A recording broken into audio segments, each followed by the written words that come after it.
तो पहले समझते हैं इनकी कॉन्सेप्ट को। जब तक कॉन्सेप्ट क्लियर नहीं होगा बेटा, तब तक हम लोग इस क्वेश्चन को सॉल्व नहीं कर पाएंगे। इससे जुड़े जितने भी क्वेश्चन आने वाले हैं। तो पहले जब देख रहे हैं शेप, शेप का मतलब क्या होता है या एंगल का मतलब क्या होता है। तो शेप का मतलब ये होता है जब हमारे पास रे, लाइन और लाइन सेगमेंट, ये तीनों चीज़ों को मिला करके या इनमें से किसी का भी यूज करके हम कुछ भी ड्रॉ करते हैं तो उसे हम शेप बोलते हैं। क्लियर? एक बार रिपीट कर रहा हूं, जब हम रे, लाइन, लाइन सेगमेंट को यूज करके कुछ भी ड्रॉ करते हैं तो उसे हम शेप बोलते हैं। ठीक है, बाकी चीज आगे डिस्कस करते हैं। ठीक है, देखो अब जैसे ये आप देख रहे होगे, ये भी एक शेप है। ठीक है, ये जितनी चीजें ड्रॉ हुई सब शेप है, बट इनकी बाउंड्री क्लियर नहीं है। कहीं ना कहीं इनकी बाउंड्री लीक हो रही है, कोई भी अंदर आ सकता है ना। ये 6 डायग्राम मैंने यूज किया है और 6 के 6 ये जो डायग्राम है सब में कहीं ना कहीं लीक है, कोई भी एंटर कर सकता है। देखो यहाँ से एंटर कर सकता है, कोई यहाँ से एंटर कर सकता है और यहाँ से, तो यानी कि इनकी बाउंड्री सील्ड नहीं है, तो हम इसे बोलेंगे ओपन शेप। ठीक है, वर्ड ये भी यूज होता है इसकी जगह ओपन फिगर। ओपन फिगर या ओपन शेप बेटा एक ही बात है। अच्छा, अगर हम बात करें क्लोज फिगर की, तो क्लोज फिगर में क्या होता है, इनकी जो बाउंड्री है बिल्कुल सील है, बिल्कुल बंद है एकदम, कहीं पे ओपन नहीं होगा। देखो ये 6 के 6 डायग्राम ध्यान से देखो, कहीं से भी ओपन नहीं है। जब ये ओपन नहीं है यानी कि क्लोज है, तो इसे हम क्लोज शेप बोलेंगे या क्लोज फिगर बोलेंगे। और अगर ये कहीं से ओपन है, मान लो कहीं से ओपन रह गया, तो हम इसे बोलेंगे ओपन शेप। तो अभी क्या करना है, वीडियो पॉज करना है, सबसे पहले हेडिंग लिखना है। यहाँ पे सबसे पहले हेडिंग लिखोगे ये चैप्टर 2, ठीक है, और चैप्टर का नाम है शेप्स एंड एंगल। ठीक है, देन उसके बाद ये हेडिंग लिखोगे ओपन शेप। ठीक है, और ये सारे डायग्राम ड्रॉ करने। क्लियर? ये पूरे एक पेज पे करने सबको, वीडियो पॉज करके। और उसके बाद हम क्या करेंगे, ये हेडिंग लिखेंगे क्लोज शेप और ये सारे डायग्राम ड्रॉ करेंगे। दोनों में डिफरेंस बस इतना है कि यहाँ पे ये बाउंड्री सील है इसकी, बंद है एकदम, और यहाँ पे क्या है, इसकी बाउंड्री कहीं ना कहीं ओपन रह गई है, देखो सब में। ठीक है, बस ये डिफरेंस है। चलो अब बात करते हैं एंगल की। अब एंगल क्या होता है, जब हम रे को यूज करते हैं, ये देखो ये रे है। रे का मतलब होता है कि एक तो पॉइंट ऐसा होता है जहां से हम इसे एक्सटेंड नहीं कर सकते, और दूसरा पॉइंट ऐसा होता है जिसे आप कितना भी आगे लेके चले जाओ। ठीक है, जैसे इसको कहीं तक भी लेके जाओ।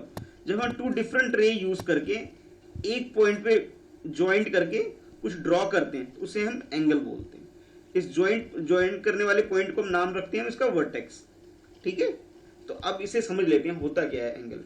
An angle is a figure form by 2 रे। 2 रे है, रे 1 रे 2। ठीक है, इनके द्वारा ये फॉर्म किया गया। फॉर्म करने का मतलब है बनाया गया। Called the side of the angle, ये क्या है, इस एंगल के साइड है। Sharing A common and point, दोनों का एंड पॉइंट एक यही है, जिसका नाम क्या होता है, वर्टेक्स। अब called the vertex of the angle, ये क्या है, इस एंगल का वर्टेक्स है। ये रे 1 है और ये रे 2 है। ठीक है, और ये अगर हम इसे मेजर करें, यहां से इसकी वैल्यू आती है। आई होप एंगल क्लियर हो गया होगा। एक बार रिपीट करता हूं, एंगल का मतलब क्या है, an angle is the figure form by 2 रे called the side of the angle sharing common end points, ठीक है, called the vertex of the angle। अब ये दोनों क्या है, ये डिफरेंट कलर में जो मैंने यूज किया, रे 1 रे 2, और ये जो इनके एंड पॉइंट है इसको हम क्या बोलेंगे, एंड पॉइंट को बोलेंगे वर्टेक्स। और ये जो लाइन जा रही है इसको हम बोलेंगे रे 1 और ये रे 2 है। ठीक है, और इसे हम क्या बोलते हैं, आर्म्स भी बोलते हैं। इसके क्या बोलते हैं, आर्म्स भी बोलते हैं, या फिर हम बोल सकते हैं साइड भी बोल सकते हैं। देखो ये लिखा है ना, ये साइड भी बोल सकते हैं इसको। ठीक है, और हम क्या बोल सकते हैं इसको, आर्म्स भी बोल सकते हैं इसको। ठीक है, आई होप क्लियर हो गया कॉन्सेप्ट। चलो ठीक है, अब आगे चलते हैं। अब डिफरेंट टाइप ऑफ एंगल के बारे में समझते हैं कि यहाँ पे मैंने 6 डिफरेंट टाइप ऑफ एंगल लिए। ठीक है, 6 अलग अलग तरीके के एंगल लिए। अगर आज बेटा ये कॉन्सेप्ट क्लियर हो गया आपका, तो आगे आने वाली हर क्लास में आपके लिए ये चैप्टर, ये टॉपिक बहुत ईजी हो जाएगा। अब बड़ी क्लास में भी काफी यूजफुल चैप्टर है ये, तो आज ही सीख लो, आगे के लिए भी सारी प्रॉब्लम सॉल्व हो जाएगी। तो फर्स्ट एंगल जो है हमारे पास है, जब हम इसकी वैल्यू मेजर करते हैं, ठीक है, अगर इसकी वैल्यू लेस देन 90 आए, लेस देन 90 का मतलब है 1 2 3 4 5 6 7 8 अप टू 89 तक अगर इसकी वैल्यू आती है तो हम उसे बोलते हैं acute angle, ACUTE, acute angle. ठीक है, अगर इनकी वैल्यू लेस देन 90 होती है, यानी 89, 85, 45, 25, ये सब क्या है, एक्यूट एंगल है। ठीक है, नेक्स्ट है राइट एंगल। राइट एंगल का मतलब होता है जब इसकी वैल्यू 90 डिग्री होगी। कितनी होगी, 90 डिग्री, तो हम इसे बोलेंगे right angle. N angle that is exactly 90 degree. और ये जो 90 के ऊपर जो छोटा सा सर्कल बना हुआ ना, यही देखो छोटा सा बिंदी जैसा सर्कल सा बना है बेटा, ये डिग्री बोलते हैं इसको। नेक्स्ट है ऑब्ट्यूज एंगल। ऑब्ट्यूज एंगल क्या होता है, ये 90 से तो ज्यादा होता है बट 180 से कम होता है। I repeat, more than 90 but less than 180।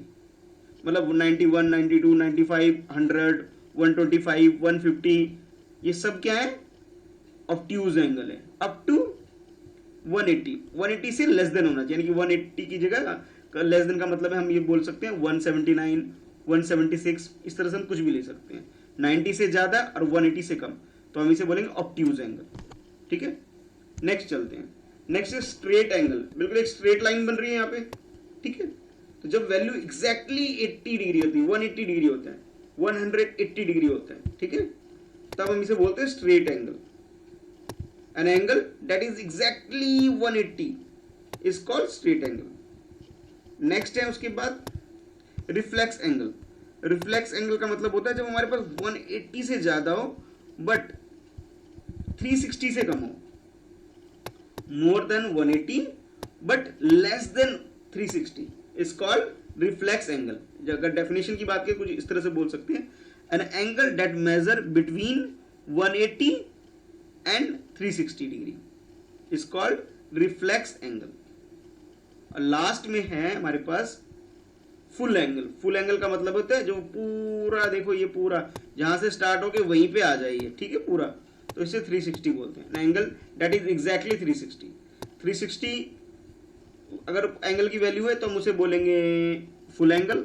अगर 90 है एग्जैक्टली वैल्यू तो बोलेंगे राइट एंगल। अगर 180 है एग्जैक्ट एंगल वैल्यू तो हम उसे बोलेंगे स्ट्रेट एंगल। ठीक है, ये 3 डिफरेंट हो गई। उसके अगर 90 से कम है तो बोलेंगे एक्यूट एंगल, 90 से ज्यादा है ऑब्ट्यूज एंगल, 180 से ज्यादा है तो बोलेंगे रिफ्लेक्स एंगल। ठीक है, आई होप क्लियर हो गया होगा।